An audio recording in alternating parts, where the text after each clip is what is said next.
పెద్దపల్లి జిల్లా Ramagundam railway station సమీపంలో ash పాండ్కు సంబంధించిన పైప్ లైన్ పగిలింది. దీంతో ఇళ్లలోకి పెద్ద ఎత్తున బూడిద చేరుకుంది.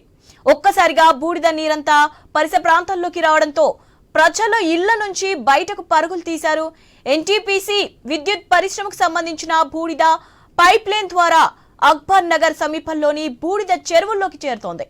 గతంలోనూ పలుమార్లు ఇదే విధంగా పైప్ లైన్ పగిలి బూడిద ఇళ్లలోకి చేరింది. అయినప్పటికీ ఎన్టీపీసీ యాజమాన్యం నిర్లక్ష్యంగా వ్యవహరించిందని ఆగ్రహం వ్యక్తం చేస్తున్నారు బాధితులు.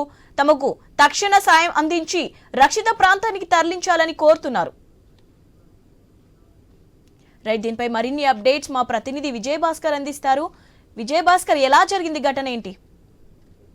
జిల్లా రామగుండం రైల్వే స్టేషన్ సమీపంలో యాష్ పాండ్ కు సంబంధించినటువంటి పైప్ లైన్ ఒక్కసారిగా పగలడంతో ఈ ఘటన అయితే చోటు చేసుకుంది. ఇది ఎప్పుడు కూడా జరుగుతూనే ఉంటాయి. ఈ ఘటనలు జరిగినప్పుడు రావడం, తక్షణంగా సాయం అందించడం, వారికి నచ్చజెప్పి పోవడం అంటూ జరుగుతూ ఉంటుంది. అయితే వేస్టేజ్ సంబంధించినటువంటి ఫ్లై యాష్ అంతా కూడా పెద్ద ఎత్తున పైప్ లైన్ల సమీపంలో బయటకు తరలిస్తూ ఉంటారు. ఈ తరలిస్తున్నటువంటి సమయంలో రాత్రిపూట దాని యొక్క హ్యూమిడిటీ పెరగడంతోనే పగిలిందన్నట్టుగా నిర్ధారణకు వచ్చారు. రాత్రి సమయం కావడంతో కుటుంబ సభ్యులందరితో కూడా అక్కడ ఉన్నటువంటి వారందరూ ఇళ్లలో సేదలు తీరుతూ ఉన్నారు. ఒక్కసారిగా ఈ పైప్ లైన్ అంతా పగిలిపోవడంతో బూడిద, అదేవిధంగా అక్కడ ఉన్నటువంటి ఫ్లై యాష్ అంతా కూడా దావనంలో వ్యాపించింది. అక్బర్ నగర్ పరిసర ప్రాంతాలలో మొత్తం కూడా నిండుకోవడంతో అసలు ఏం జరిగింది అనేటువంటి ఒక భయాందోళనలకు స్థానికులందరూ కూడా గురయ్యారు.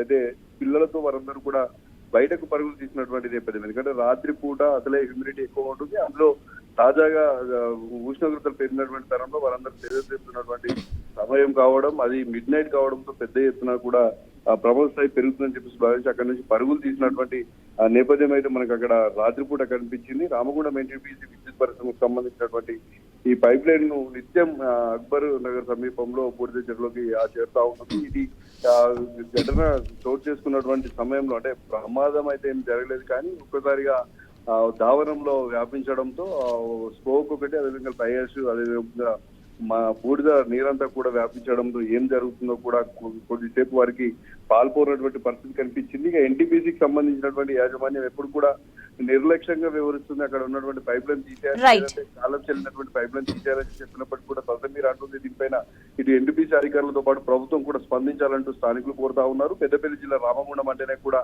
ఇదంతా ఫ్లై యాష్ కు కేర్ ఆఫ్ అడ్రస్ గా ఉంది. దీనికి శాశ్వత పరిష్కారం చూపించాలంటూ కూడా స్థానికులు కోరుతున్నటువంటి నేపథ్యం అయితే కనిపించింది. దీనిపైన ఇటు స్థానికులు, అదేవిధంగా ప్రభుత్వం, ఎన్టీపీసీ యాజమాన్యం ఏ విధంగా స్పందిస్తుంది, ఇప్పటికైనా వీటిని పూర్తిగా కట్టుదిట్టం చేస్తుందా లేదనేది మాత్రం వేచి చూడాలి.